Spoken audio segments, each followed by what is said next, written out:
If we're going to do anything great in this life, it is going to require discipline. That's the truth. If you are going to accomplish anything extraordinary with the days on this planet, it is going to require you pushing through the discomfort and embracing the grind. All right, so we're back up here at Brandon's work. I wanted to point out that he has took the time to not only weld up the outsides, okay? I don't know if everybody does this or not, but he's also welded up the insides on all the ones that he can get, welded them all up on the inside and the outsides. Same thing up here. All of this is welded on the inside and on the outside. Look at that, the bracket, how good it is. The workmanship, I mean, for this material, he said that one thing with this is that this stuff definitely does not weld as good as high quality stuff. It ain't weld bad, obviously. So, you know, DIY, us cheaper guys that are trying to get stuff on a budget, this stuff is absolutely 100% doable. And again, this downpipe, this 5-inch, is the absolute cheapest that you can physically get on eBay. I did every trick that I know in the book to find the cheapest possible. Actually, I'm confident that this is the cheapest you can get on the whole entire internet, because I even searched Google and multiple other websites for 5-inch. So I'm gonna actually put my money on that this is the cheapest 5-inch brand new that you can get to your door on the whole entire World Wide Web.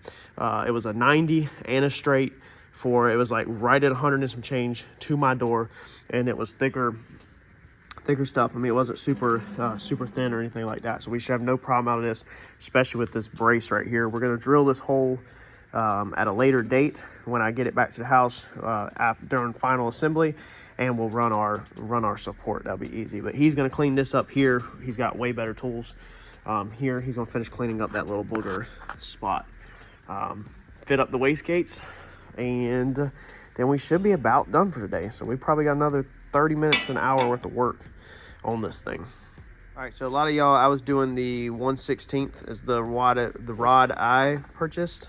That's the 1/16th? Yeah. Yeah. And in the comments, y'all had said, you know, to do 0.45.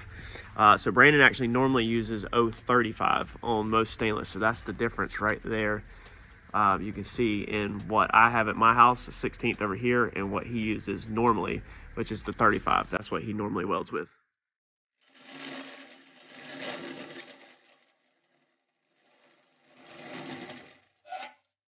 That thing ain't even got no points on it left. That thing has got some mileage on it, man.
All right, so there is the pattern that made. He was showing me this earlier.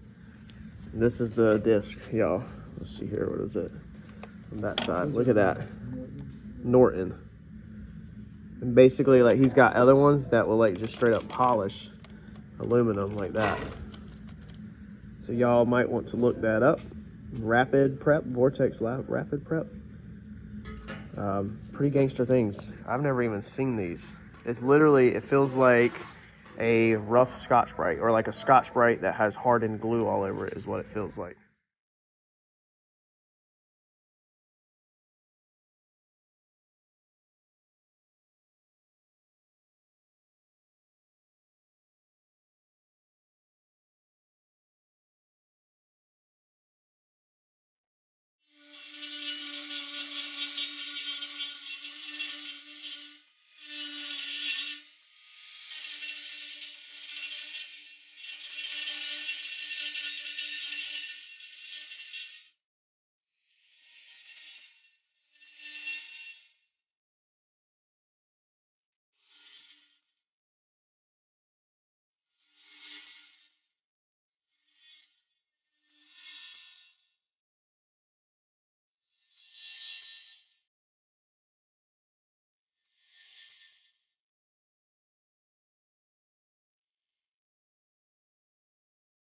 Curious how jacked up my inside is, where I rolled it up in there.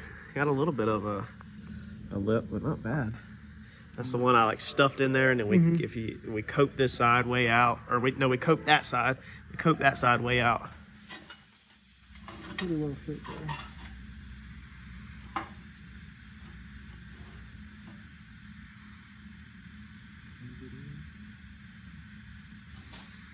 Sweet. Get this cleaned up.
All right, so Brandon has all them tacked up, but it is late. As you can see outside, it is dark again. So it is crazy that we have literally worked our whole weekend away on this pretty much. But I guess time flies when you're having fun.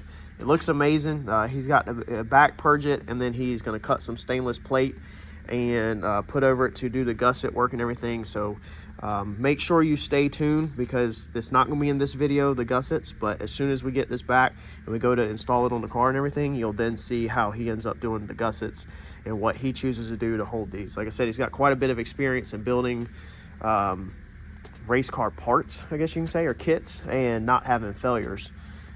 I think it turned out amazing though. I'm stoked. Brandon, I'm super thankful, man, for you helping me out, dude. Y'all, I owe Brandon a lot. Like I said, he come over Saturday, and then it's Sunday night. When somebody takes their time to come over and literally work their whole weekend away, like I do it weekend after weekend, you back at work on Monday, and you're like, crap, I didn't even really have a weekend. Like all I did was 2 breakfasts. I had no dinners, no lunches, nothing.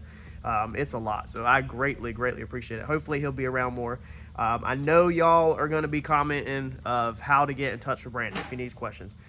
Does email work probably best for you? Yeah, that's fine. I'll put the email right here on the bottom of the screen. If you want, just shoot him an email, and then whatever your questions are, or if you need any help with any projects, he's got access to a lot of stuff. A lot of it would probably have to be small, on the smaller side, just due to room and his life, everything he has going on. But hit him up, and he can let you know what he can work with or not. If possibly even if you need something cut, and you send him the stuff, and then maybe he mail it to you or whatever, y'all can work all that out. But I'll put that across the bottom of the screen, because I know everybody's going to ask, does he do this, can he? You just got to shoot him an email. Don't even ask me. I don't want to middleman this. So Brandon, again, thank you, man. I really appreciate the help on this. And I know the other comment's going to be that I need to learn how to TIG. I promise. Me and him's talked about it. We'll get there. As soon as we just got to get this car back together, and then we'll do all kinds of cool stuff, whether it's taking steel off the car and replacing it with aluminum or titanium or chromoly or whatever. I'll learn to TIG on little tiny projects as the car's running and we have time, versus if you know how to TIG, you know how long it probably took to build this whole kit. Nah, if I would have tried to learn on this kit, man, it would have just took way too long. It wouldn't have been practical at all. So again, greatly appreciate it. Y'all smash that like button. Make sure you stick around, because we're going to show you this thing completely put together. Everything done, plumbed, the whole 9 yards. You're going to see it hopefully.